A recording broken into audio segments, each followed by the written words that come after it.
मेरा नाम मीनाक्षी है। मेरे घर में 5 भाई थे और मैं इकलौती बहन। भाइयों की लाडली, माँ बाप की आंखों का तारा। मेरे लिए हर दिल धड़कता था। मेरे चेहरे पर जरा सी उदासी आती तो पांचों भाइयों की दुनिया जैसे थम जाती। मैं अगर बुखार में कह देती कि खाना नहीं खाना है तो एक भाई खिचड़ी बनाने लगता, तो दूसरा नारियल पानी लेकर आता, तीसरा बुखार चेक करता, बाकी कुछ और करने लग जाते।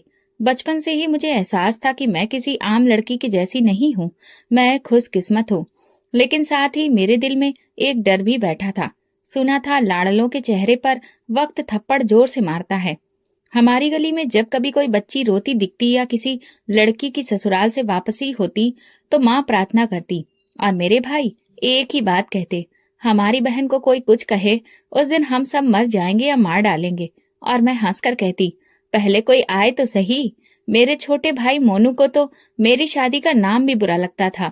वो अक्सर कहता, हम तुम्हारी शादी नहीं होने देंगे, तुम हमारे साथ ही रहोगी। और मैं उसके सर पर टपली मारकर कहती, पागल हो तुम।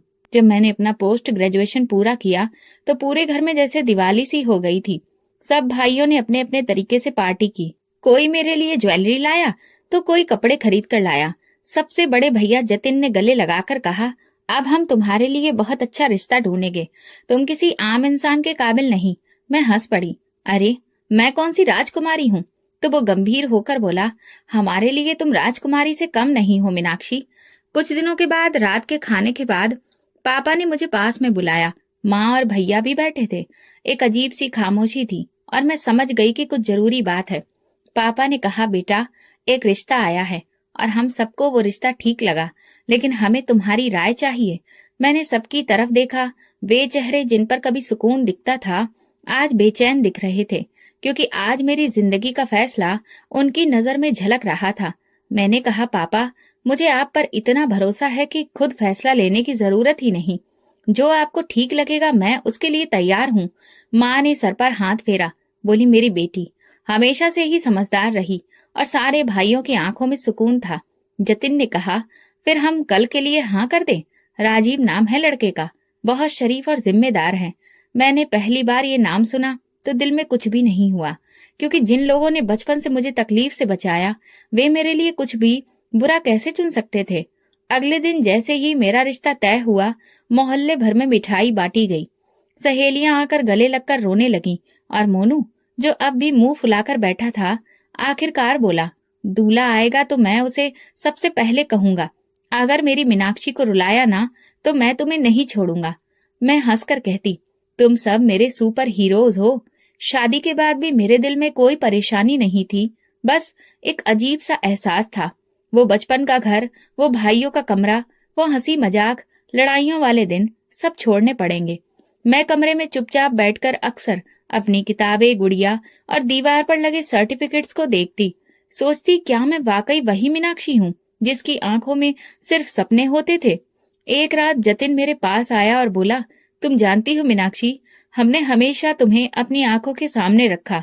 तुम्हारी एक आह पर हमें चैन नहीं आता था, लेकिन अब तुम जिंदगी के एक और सफर पर हो। प्रार्थना है कि तुम वहां हमेशा वैसे ही खुश रहो जैसे यहाँ थी। लेकिन अगर किसी दिन कुछ बुरा लगे तो एक बार पलट कर देख लेना, तुम्हारे 5 भाई तुम्हारे पीछे खड़े होंगे। मैं उसकी बात सुनकर आंखों से आंसू पोंछते हुए बोली, मैं कमजोर नहीं हूँ, बस आप लोगों के प्यार ने मुझे नाजुक बना दिया है। लेकिन मैं वादा करती हूँ मैं खुद को कमजोर नहीं पड़ने दूंगी। उसी रात मैंने अपनी डायरी में लिखा, एक लाडली बेटी अब एक पत्नी बनने जा रही है। पता नहीं ससुराल में वैसा प्यार मिलेगा या नहीं, लेकिन एक बात तय है, मैं वो मीनाक्षी हूँ जिसे सच्चाई और सब्र विरासत में मिला है। ये वो वक्त था जब मैं अपनी जिंदगी की नई किताब खोल रही थी। शादी की तारीख तय थी। घर में रोज नए इंतजाम हो रहे थे। राजीव के बारे में बस इतना जाना कि वो सऊदी अरब में काम करता है। सूरत से अच्छा है, बातचीत से नरम। मैंने उसे 2 बार फोन पर बात की, बस सिर्फ फॉर्मेलिटी सी। वो बहुत ज्यादा बातूनी नहीं था। इतना बोला, उम्मीद है आपको मेरा घर अच्छा लगेगा। मेरी माँ और बहनें आपसे बहुत जल्द घुल मिल जाएंगी। मैंने कहा, जी मैं भी कोशिश करूंगी। शादी वाले दिन मेरे दिल में अजीब सी उलझन थी। मायके का हर कोना मैंने आंखों में बसाया था। खुद को बार बार समझाया कि हर लड़की को ये सफर तय करना होता है। शादी हुई और विदाई के बाद जैसे ही मैं राजीव के घर पहुंची, मेरा दिल तेजी से धड़कने लगा।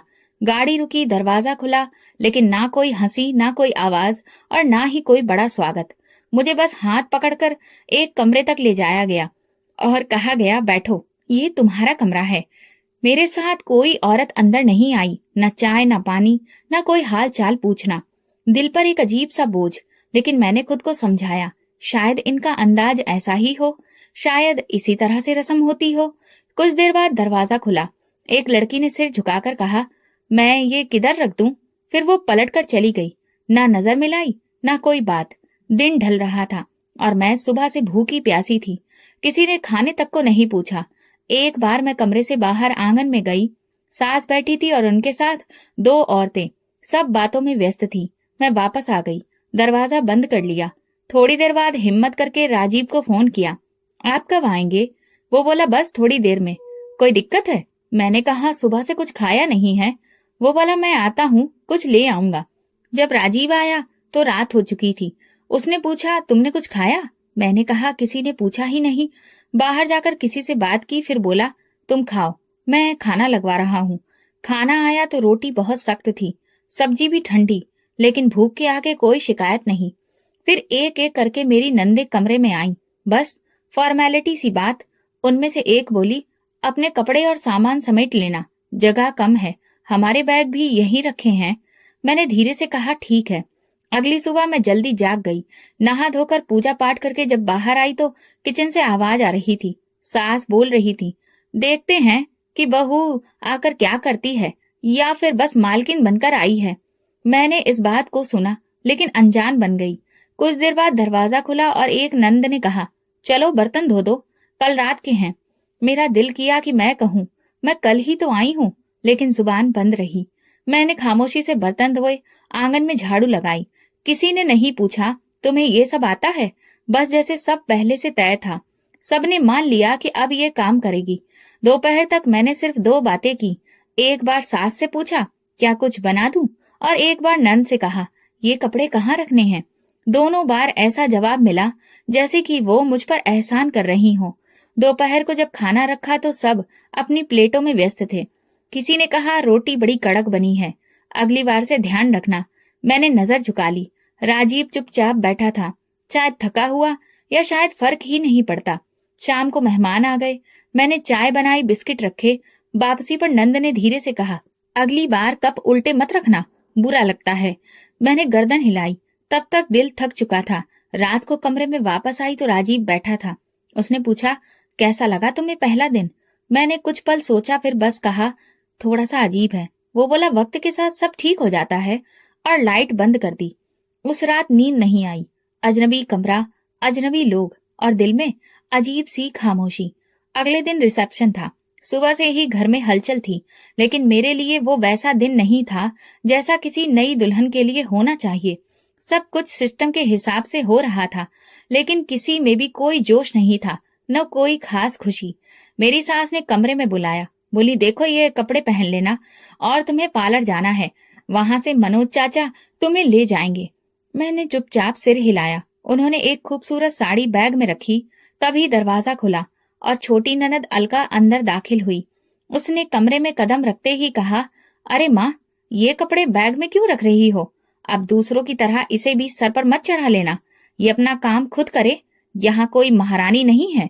मैं जहाँ बैठी थी वहीं पर शॉक्ड रह गई। पहली बार किसी ने मेरे बारे में इस लहजे में बात की थी। मेरी सास ने भी उसे नहीं रोका, न समझाया, बस मुस्कुराई और बोली, ठीक कहती हो, हम ज्यादा ही नरमी दिखा रहे थे। उन्होंने मेरे हाथों में साड़ी पकड़ाई। मेरा दिल जैसे कहीं और जा चुका था। मैं कुछ लम्हों तक वहीं खड़ी रही, फिर धीरे से बोली, मैं खुद ले जाऊंगी बैग, आप परेशान मत हो। अलका ने तंजिया निगाह डाली और बाहर चली गई। उस वाक्य ने कुछ लम्हों के लिए मुझे थोड़ तोड़ सा दिया था, लेकिन फिर मैं खुद को संभाल पाई। न राजीव से कुछ कहा, न किसी और से। जब मैं तैयार होकर बाहर आई तो सब देख तो रहे थे, लेकिन उन नजरों में कुछ भी नहीं था। मेहमानों के सामने सब कुछ ठीक ही था। रिसेप्शन पर मायके वाले भी थे। मैंने पूरी कोशिश की कि किसी को भी मेरे चेहरे की उदासी न दिखे। रिसेप्शन खत्म हुआ तो सब अपने अपने कमरों में चले गए। मैं भी आकर बैठी तो राजीव मुस्कुराकर बोला, आज तुम अच्छी लग रही थी। मैंने ठंडी सांस भरी और सोचा, शुक्र है सब अच्छे से हो गया। वो बोला, परेशान लग रही हो। मैंने नजरें चुराई। नहीं, बस थोड़ी नींद कम आ रही है। कुछ दिन इसी तरह से गुजरे। घर में रोज कोई ना कोई बात सुनने को मिलती। ज्यादातर अलका ही कुछ ना कुछ कह देती। कभी कहती, तैयार होने में इतना समय क्यों लगाती हो। कभी कहती, खाने में नमक कम है। कभी कहती, मेरी माँ को क्यों थका रही हो। मैं चुप रहती, कुछ नहीं बोलती। राजीव की वापसी की तारीख करीब आ रही थी। वो सऊदी अरब वापस जाने वाला था। उन 2 महीनों में हमारे बीच कुछ खास अपनापन पैदा नहीं हो सका। वो ठीक से वक्त ही नहीं देता था। ज्यादातर मोबाइल पर या टीवी में व्यस्त रहता।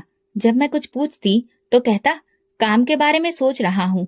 एक दिन मैंने कहा, आप जा रहे हैं और मुझे लगता है कि मैं अभी भी यहाँ पर अजनबी हूँ।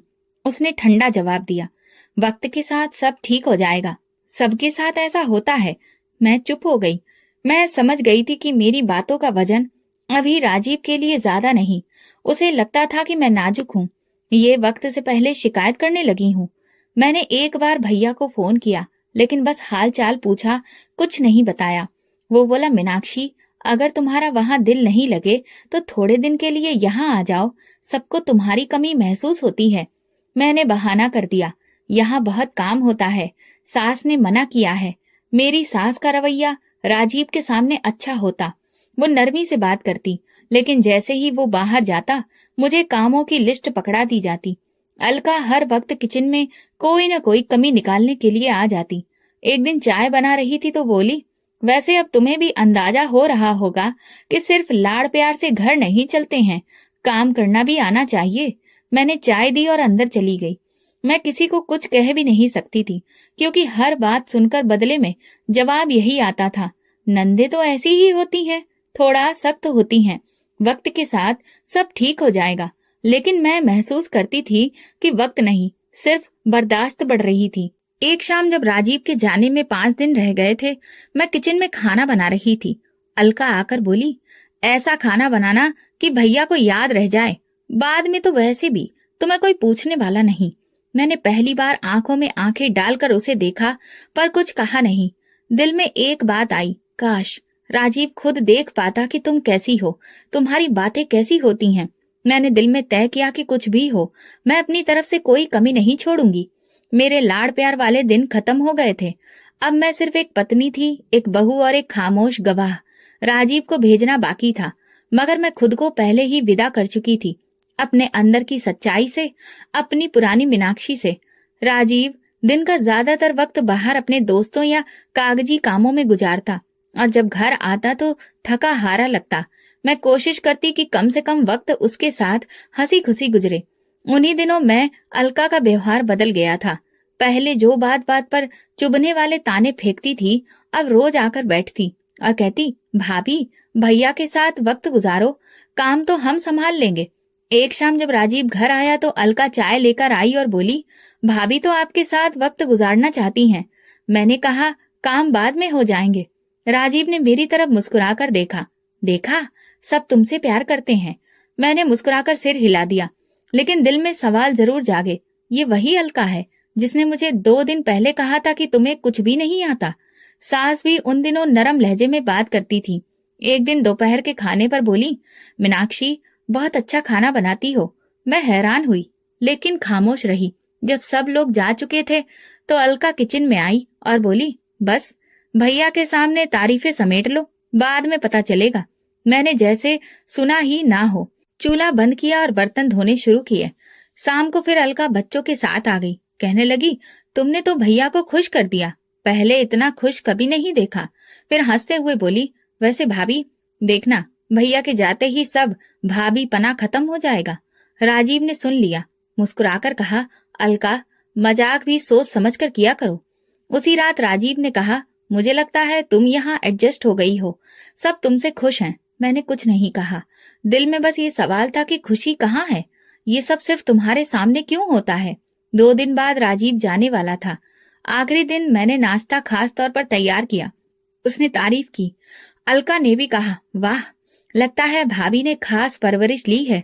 मैंने सिर्फ इतना कहा, सिर्फ सीखने की कोशिश की है। राजीव चला गया। घर जैसे खामोश हो गया और साथ ही अलका की मोहब्बत भी खत्म हो गई। वो जो रोज आकर गले लगाती थी, अब दरवाजे से ही आवाज देती, चाय बना लो। और अगर जरा सी देर हो जाती तो बोलती, कुछ काम तो खुद भी सीखो। हर बार दूसरों को बुलाना अच्छा नहीं लगता। सास ने भी अपना असली रंग दिखाना शुरू कर दिया। सुबह होते ही कहती, बर्तन धो दिए? आज आंगन भी धोना है। दोपहर के लिए दाल के साथ चटनी भी बना लेना।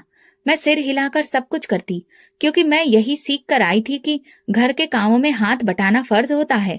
एक दिन जब मैं झाड़ू लगा रही थी तो अलका बोली, ये कौन सा तरीका है सफाई का? तुम्हारे मायके में ऐसे करते थे?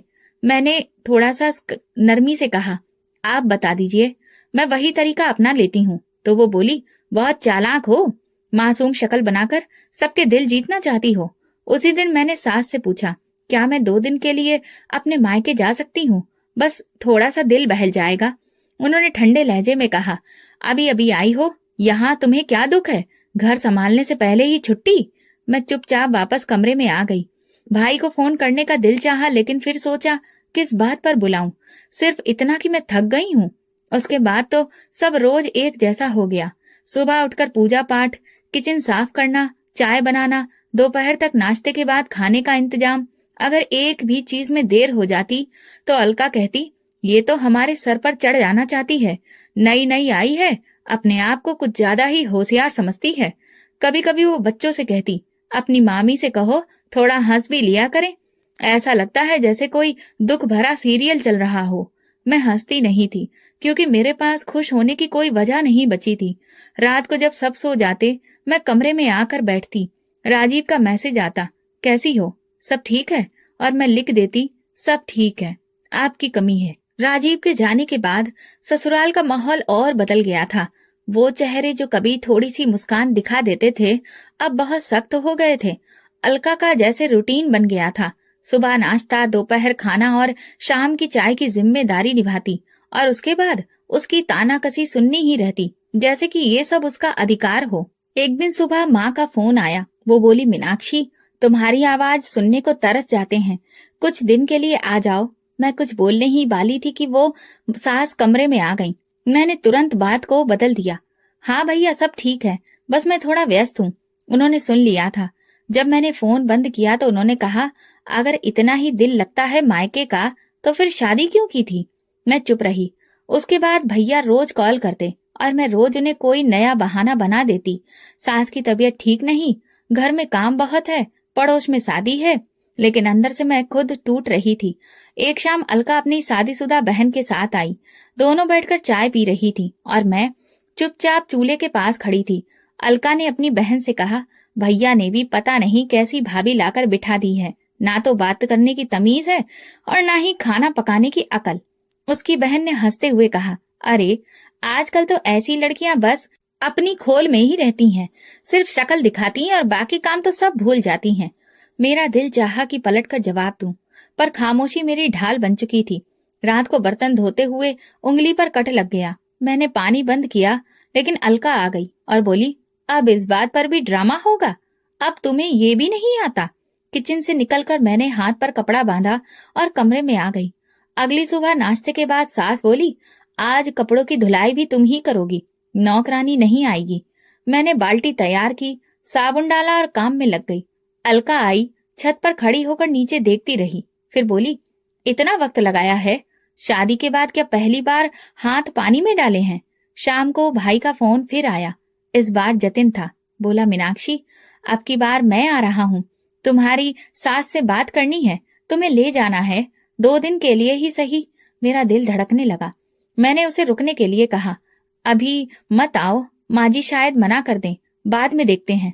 फोन बंद किया ही था कि सास कमरे में आ गई। कहने लगी, तुम्हारे भाई बहुत बेचैन रहते हैं, कोई जरूरत नहीं है बार बार आने की, उनसे कहो अब तुम्हारा नया घर यही है। एक दिन जब मैं कमरे में झाड़ू लगा रही थी, अलका दरवाजे के पास खड़े होकर बोली, मेरे भाई को बहुत ही भली बीवी चाहिए थी, तुमने तो खुद को न जाने कैसा पत्थर जैसा बना लिया है। कभी कभी ये सब भी बहुत खतरनाक साबित होता है। मैंने सिर्फ इतना कहा, खामोशी की अपनी ताकत होती है। वो हंसने लगी, ताकत? तुम्हें लगता है कि तुम यहाँ कुछ बदल लोगी? ये सब कुछ जैसा है वैसा ही रहेगा। मैं चुप रही। शायद ये मेरे सब्र का इम्तिहान था। एक दिन दोपहर का वक्त था। मैं आंगन में कपड़े धो रही थी। अलका बच्चों के साथ मोबाइल पर वीडियो देख रही थी। अचानक उसने ऊंची आवाज में कहा, अपनी मामी से कहो कि आपके हाथों की रोटियां पतली जरूर होती हैं, लेकिन उनमें स्वाद कहीं नहीं होता। कल वाली दादी के हाथ की रोटी कितनी मजेदार थी ना। ये कहकर वो खुद ही हंसने लगी, जिस पर बच्चों ने भी साथ में हंसना शुरू कर दिया। मैंने पानी का नल बंद किया, कपड़ों की टोकरी उठाई और चुपचाप अंदर आ गई। अगले दिन जब सब घर से बाहर गए, मैंने राजीव को कॉल किया।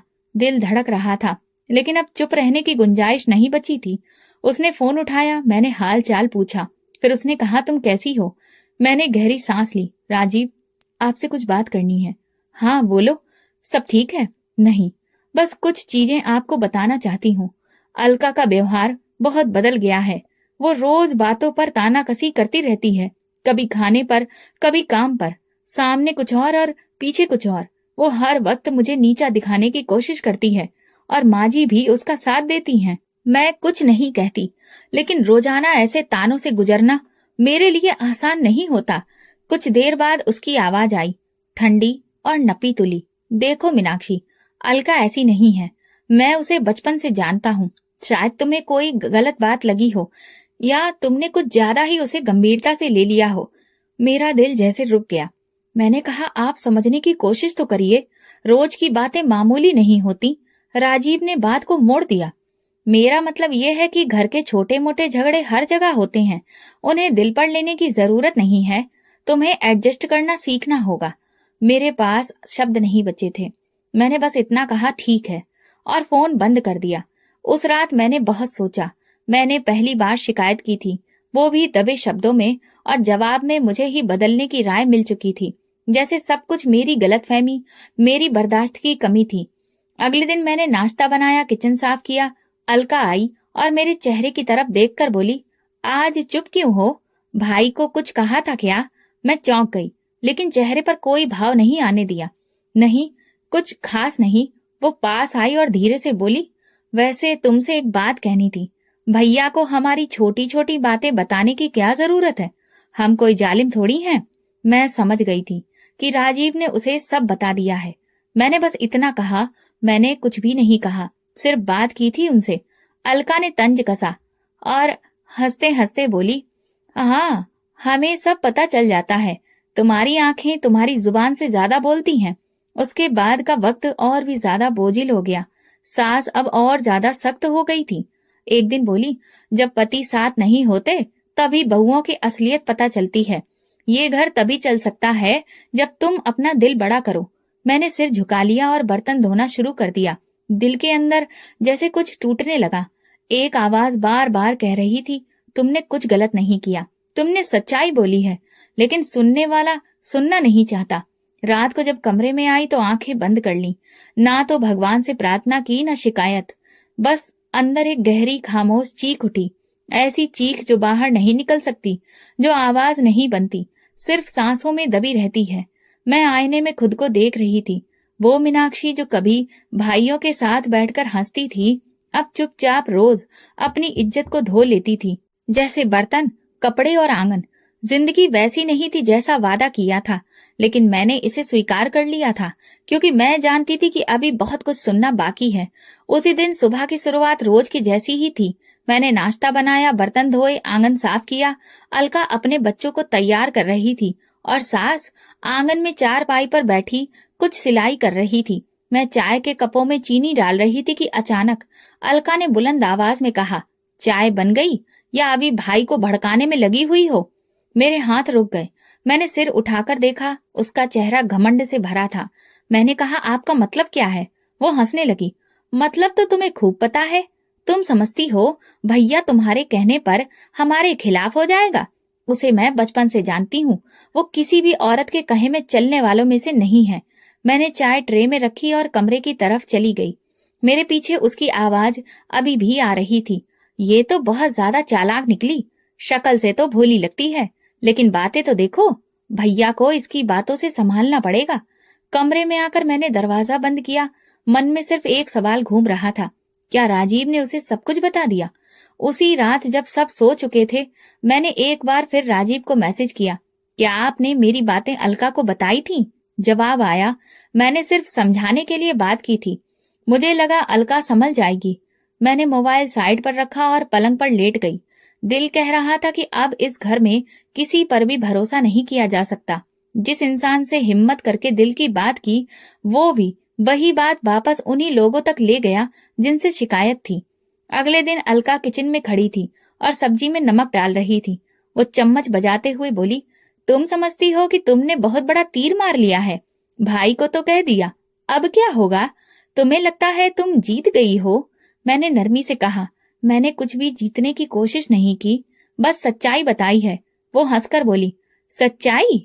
ये सच्चाई नहीं, साजिश है। और सुन लो, इस घर में अगर किसी ने पर निकालने की कोशिश की तो काट भी दिए जाते हैं। मेरे हाथ जहां तहां रह गए। सब्जी की खुशबू में अब धमकी की बदबू शामिल हो चुकी थी। उसी शाम अलका ने अपनी सहेली को घर बुलाया। वे दोनों बैठकर मेरी बातें कर रही थीं, जैसे मैं कोई अनजान इंसान हूँ। सहेली ने पूछा, क्या दिक्कत है तुम्हारी भाभी को? अलका ने कहा, बस कुछ ज्यादा ही चुप रहती है और पीठ पीछे बातें करती है। कल भैया को कह रही थी कि मैं उन्हें परेशान करती हूँ। मैं कमरे के दरवाजे से सुन रही थी। उनकी बातों में मेरी हर बात, मेरा हर काम तोड़ मरोड़ कर पेश किया जा रहा था। उसी रात जब मैं खाने के बाद बर्तन समेट रही थी तो अलका अपने पति के साथ बैठकर मोबाइल देख रही थी। उसका पति बोला, यही है ना तुम्हारी बेचारी भाभी, बड़ी बातें करती हैं लेकिन हाथ का स्वाद अभी भी नहीं आया है। मैंने सिर झुकाया, कोई जवाब नहीं दिया।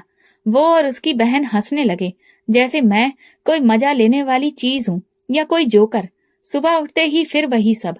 अलका ने कहा, अब तो तुम्हें समझ आ जाना चाहिए, इस घर में बातें भाइयों तक पहुंचाने से इज्जत नहीं मिलती, उल्टा बात बिगड़ती है। सासू माँ ने भी अपना हिस्सा जोड़ा, हमने बहुत इज्जत दी है तुम्हें, लेकिन अब हम तुम्हें सिखाएंगे कि बहन भाई के रिश्ते कैसे होते हैं। मैंने कुछ नहीं कहा, अपने कपड़े तय किए, नाश्ता बनाया और बच्चों को दूध दिया, लेकिन अंदर से दिल ऐसा महसूस कर रहा था जैसे उस पर लगातार पत्थर रखे जा रहे हों। दोपहर को फिर बोली, माँ अब बस, इसके पर निकलने शुरू हो गए हैं, अभी वक्त है, काट के रखो, बाद में काबू से बाहर हो जाएगी। सास ने मुस्कुराकर कहा, मैं समझ रही हूँ, बहुत देखी हैं ऐसी लड़कियां, हमने एक मौका दिया था, अब वो मौका खत्म। उस रात मैंने सोचा, क्या वाकई मैं कुछ गलत कर रही हूँ? क्या अपनी बात कहना गलत था? क्या खामोशी से सहना ही सही है? राजीव की गैर मौजूदगी ने मुझे कमजोर नहीं किया था, लेकिन उसके व्यवहार ने मुझे बेसहारा जरूर कर दिया था। अगले दिन किचन के काम निपटाने के बाद थोड़ा वक्त निकाला और भाई का नंबर डायल किया। फोन बजते ही मोनू ने उठाया, मीनाक्षी कैसी हो? कितने दिन हो गए, तुम्हारी आवाज भी नहीं सुनी। मैं चुप रही, जैसे शब्द लबों तक आकर लौट गए। फिर धीरे से बोली, बस भैया, जैसे तैसे दिन गुजर रहे हैं। मोनू तुरंत बोला, सुन लो, अब कोई बहाना नहीं, कल आ जाना, मैं खुद लेने आऊंगा। मैंने कहा, माँ जी शायद इजाजत नहीं देंगी, यहाँ माहौल थोड़ा मुश्किल है। वो चुप रहा, फिर बोला, मीनाक्षी तुम हमें सब कुछ बता सकती हो, अगर तुम खुश नहीं हो तो घर आ जाओ, यहाँ तुम्हारा हर अधिकार है, हम तुम्हें जबरदस्ती किसी तकलीफ में नहीं देख सकते। मैंने आंखों के कोने पोंछते हुए कहा, अभी वक्त नहीं है, मैं बात करूंगी, फिर देखते हैं। शाम को मौका देखकर मैंने सास से बात की, माँ जी भाई कह रहे थे कि 2 दिन के लिए आ जाओ, बस जरा सा दिल बहल जाएगा। उन्होंने बिना कोई परवाह किए जवाब दिया, अभी नहीं, शादी हुई है, लोग क्या सोचेंगे? अगर तुम यूं बार बार मायके चली जाओगी तो सुनने वाले यही कहेंगे कि बहू को ससुराल का माहौल अच्छा नहीं लग रहा। मैं कुछ कहने की कोशिश कर रही थी, लेकिन उन्होंने बात खत्म कर दी, चुपचाप यहीं रहो, यही तुम्हारा घर है, काम में दिल लगाओ, उसी में व्यस्त रहो तो सब ठीक लगेगा। मैं चुप हो गई। उसी रात भाई को झूठ बोल दिया, माँ जी ने मना नहीं किया है, बस यहाँ कुछ लोग आने वाले हैं, इसलिए रुक गई हूँ। जतिन चुप हो गया, शायद वो जान गया था कि बात कुछ और है। कमरे में वापस आई तो अलका अपने पति के साथ बैठी हंस रही थी। जैसे ही मैं अंदर दाखिल हुई, दोनों चुप हो गए। मैंने कुछ महसूस किया, लेकिन अनजान बनी रही। अगली सुबह जब मोबाइल चार्ज पर लगाया और खोला तो महसूस हुआ जैसे कुछ फालतू एप्स इंस्टॉल हो चुके हैं। एक फाइल में मेरे पिछले दिनों की कॉल की ऑडियो रिकॉर्डिंग पड़ी थी। ये देखकर दिल दहल गया। उसमें वो कॉल्स भी थी जिसमें मैंने अपने भाइयों से बात की थी। मैंने तुरंत मोबाइल लेकर अलका के पति के पास गई और कहा, ये ऐप किसने इंस्टॉल किया? मेरे मोबाइल में ये सब कैसे आया? वो हंसते हुए बोला, बस यूं ही सिक्योरिटी के लिए। तुम्हारे भाई तुम्हें रोज फोन करते हैं, हमें भी तो पता होना चाहिए घर में क्या चल रहा है। मेरी आवाज बुलंद हो गई। ये मेरी प्राइवेसी के खिलाफ है। किसकी इजाजत से आपने ये सब किया? अलका भी आ गई और बोली, अरे इतना शोर क्यों? हमें शक हुआ था कि तुम कोई प्लानिंग कर रही हो। भाई से क्या क्या बातें हो रही हैं सब पता है। मेरा सर चकरा गया। सास भी बाहर आ गई। अलका चिल्लाकर बोली, माँ देखो, ये हमारी जासूसी का इल्जाम लगा रही है, जबकि हमारे ही घर में बैठकर हमारे खिलाफ बातें हो रही हैं। सास भी तेज लहजे में बोली, अगर तुम्हें ये सब अच्छा नहीं लगता तो अपने पति को बोलो कि तुम्हें अलग घर में ले जाए। हमने तो तुम्हें इज्जत से रखा है, अब तुम हम पर ही सवाल उठा रही हो। मैं हाथ जोड़कर बोली, मैंने कुछ नहीं किया, बस भाई से दिल का हाल कहा, और वो भी आपके मना करने के बाद। मैं यहीं रुक गई। ये सब करना गलत है। मेरी पर्सनल बातें सुनी गई, वो भी बिना इजाजत। अलका का पति हंसा, तो क्या हुआ, अब तुम इस घर का हिस्सा हो, तुम्हारी बातें हमारी बातें हैं। मेरा सब्र जवाब दे गया। मैंने रोते हुए कहा, क्या मैं कोई कैदी हूँ? क्या यहाँ पर बहू की कोई इज्जत नहीं? सास गुस्से में बोली, बस करो, ये ड्रामा बंद करो। तुम्हारा असली चेहरा हमने देख लिया है, अब ये मासूम बनना छोड़ दो। मेरे आंसू रुक नहीं रहे थे। मैं पलटकर वापस कमरे में आई, दरवाजा बंद किया और पहली बार उनकी वैसी दबी आवाज में रोने लगी, दीवारों पर हाथ मारे बिना, जैसे मैं अपनी आवाज वापस मांग रही थी। अगले दिन मैं किचन में झाड़ू लगा रही थी। सास आंगन में चारपाई पर बैठी थी। मैं चुपचाप अपने काम में लगी थी कि अलका का बड़ा बेटा पिंटू मेरे पास आकर बोला, मामी मेरे लिए चाय बना दो, सर में दर्द है। मेरे हाथ में पोछा था, कपड़े गीले थे। मैंने पलटकर कहा, बेटा माँ या मौसी से कह दो, मैं अभी सफाई कर रही हूँ। वो तुरंत पलटा और सीधा अपनी माँ के पास जाकर कुछ कहा। अगले ही लम्हे अलका किचन में आई और उसका चेहरा गुस्से से लाल था। आते ही बोली, तुझे हर छोटे काम को करने में तकलीफ होती है, मेरे बच्चे को इनकार करती है। मैं सफाई देने की कोशिश करने लगी। मैं इनकार नहीं कर रही थी, मैं तो किचन में सफाई कर रही थी। वो तुरंत मेरे पास आई और मेरे बालों को जोर से पकड़कर खींचने लगी। मैं घबरा गई। उसकी पकड़ सख्त होती जा रही थी। मैं सिसकते हुए बोली, मुझे छोड़ दो। तो कहने लगी, अब तो जुबान भी चल रही है। तुम्हें लगता है कि तुम्हें कोई रोकने